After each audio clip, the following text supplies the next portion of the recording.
faiz, işimde Allah, dilimde Allah. مجھے صلاح الدین یاد آیا اور میں بہت رویا. وہ بھی کسی ماں کا جنا ہی ہوا تھا. اس کے زمانے میں کرک، ایک ہمارے پاکستان میں کرک ہے، ایک اردن میں کرک ہے. اونچی پہاڑی پر وہ شہر ہے، بڑا دشوار قلعہ ہے. اس پر ایک حکمران تھا عیسائی، اس کا نام تھا ریجنالڈ.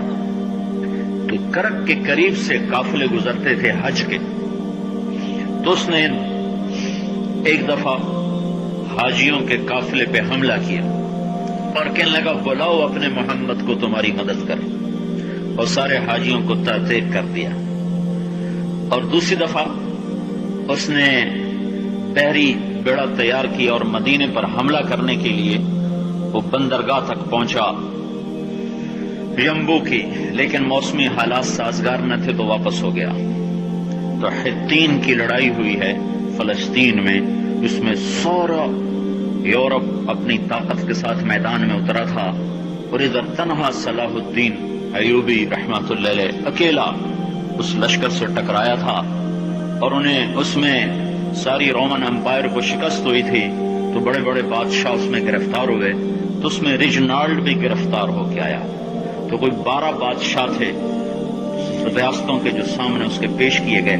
تو پیاس کی شدت سے سب کا برا حال تھا. تو صلاح الدین نے سب کو پانی پیش کیا، ریجنالڈ کو نہیں پیش کیا.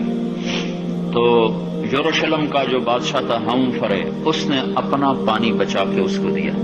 تو صلاح الدین نے کہا یہ پانی تو دے رہا ہے، میں نہیں دے رہا ہوں. اسلام میں یہ ہے جب کسی کو پانی پلا دو تو اس پہ تم ہاتھ نہیں اٹھا سکتے، یہ امن کی نشانی ہے. تو صلاح الدین نے فوراً اسے کہا یہ پانی تو نے دیا، میں نے نہیں دیا.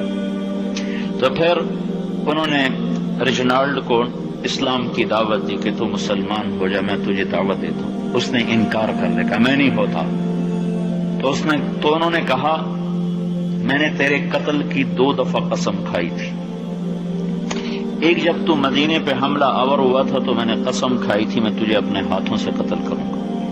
اور دوسری دفعہ جب تم نے حاجیوں پہ حملہ کر کے کہا تھا بلاؤ محمد کو، تو میں نے قسم کھائی تھی کہ مجھے اللہ نے موقع دیا تو میں اپنے ہاتھ سے تیری گردن اڑاؤں گا. آج محمد کا ادنا غلام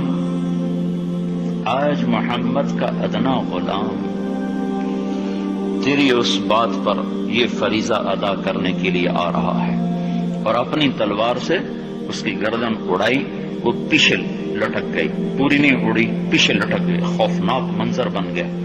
تو سارے بادشاہوں پہ کب کبھی تاری ہو گئی. تو صلاح الدین فرمانے لگے ہمارے مذہب میں یہ نہیں ہے، بادشاہوں کے ساتھ ہم بادشاہوں جیسا ہی سلوک کرتے ہیں. پر یہ حدود سے آگے چلا گیا تھا. اب مجھے یہ قصہ بھولا ہوا تھا، مجھے انہی حادثوں میں، انہی ہنگاموں میں وہ یاد آیا.